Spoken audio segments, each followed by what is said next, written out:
बिस्मिल्लाहिर्रहमानिर्रहीम नहमदुहु व नुसल्ली व नुसल्लिम अला रसूलिहिल करीम। आप हज़रात के इल्म में है कि हमारे इस पाकिस्तानी वफ़द के जो सरबराह हैं, मेरे इंतहाई अज़ीज़ मेरे भाई और गज़ा के मज़लूमों की आवाज़ उठाने वाले और हमारे पाकिस्तान का जो है वो फ़ख्र हैं। आपके इल्म में है कि वो इस वक्त गिरफ़्तार हैं और उज़ैर निज़ामी साहब और मेरा वापस पाकिस्तान आने का यही मकसद है। पहले हमारा ये इतला थी कि हम उनको उर्दन से लेंगे, लेकिन चूंकि बीच में छुट्टियां आ गई हैं और वो इसराइली और सिहूनी अफवाज का आपको इल्म है कि वो इंसानियत के तमाम ज़ाब्तों को तोड़ने वाले हैं, दुनिया के किसी कानून को नहीं मानते। अगर वो किसी कानून को मानते तो इतने बड़े जो है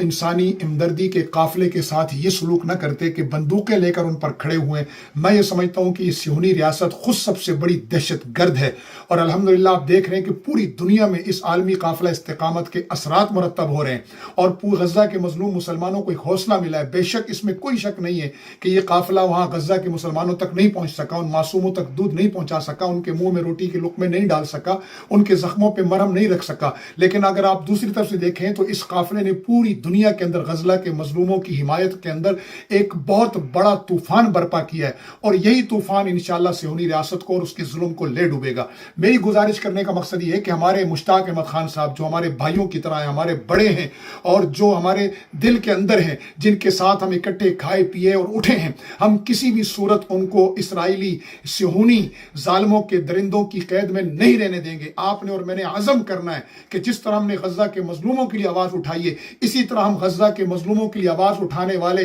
साबिक सेनेटर मुश्ताक अहमद खान साहब के लिए भी आवाज़ उठाएंगे और इंशाअल्लाह वो हमारे दरमियान होंगे। और हम एक जो सफ़र का इख्तिताम हुआ जिसको बाज़ नादान लोग समझते हैं कि कोई फ़ायदा नहीं हुआ, उन्हें नहीं मालूम कि इस वक्त इस आलमी काफिला इस्तिकामत ने और मुश्ताक अहमद खान साहब की इस आवाज़ ने पाकिस्तान के अंदर लोगों के अंदर फ़लस्तीन की मोहब्बत में कई 100 गुना इजाफा किया है। इंशाअल्लाह हमारे भाई, हमारे इस वफद के सरबराह साबिक सेनेटर मुश्ताक अहमद खान साहब पूरी इज्जत के साथ, शान और शौकत के साथ फातेह बनकर इंशाअल्लाह गाजी बनकर वापस आएंगे और हम एक मरतबा फिर गज़ा की तहरीक उठाएंगे। मेरी आपसे गुजारिश है कि पुरअमन अंदाज में उस वक्त तक इस मामले को गर्म रखें जब तक गज़ा के मजलूम मुसलमानों की दाद रसी नहीं हो जाती और जब तक हमारे भाई मुश्ताक अहमद खान साहब रिहा नहीं हो जाती सिहूनी जबर के अंदर से। इसलिए आज एक आवाज़ सब मिलकर उठाएं और मेरी और निज़ामी साहब की और डॉक्टर उसामा साहब, खतीब रहमान साहब, इस्माइल भाई, हम सब की तो ये उस वक्त तक मिशन है कि हम इंशाअल्लाह मुश्ताक अहमद खान साहब की रिहाई के लिए आवाज उठाते रहेंगे।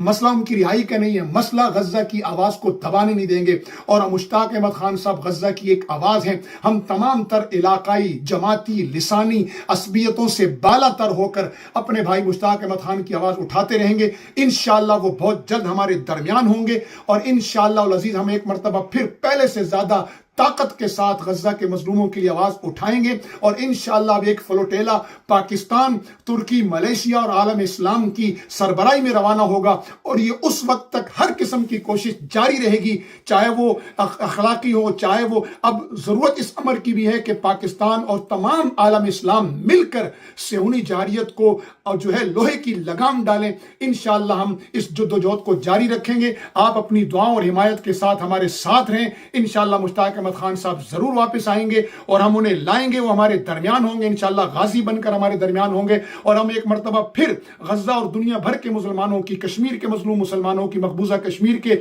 मजलूम मुसलमानों की, बर्मा के मजलूम मुसलमानों की, हम पूरी दुनिया के नॉन मुस्लिम मजलूमों के लिए भी इंशाअल्लाह आवाज उठाएंगे। हम इस्लाम का वो शजर सायादार बनेंगे जिसके नीचे पूरी इंसानियत अमन और सुकून का सांस ले।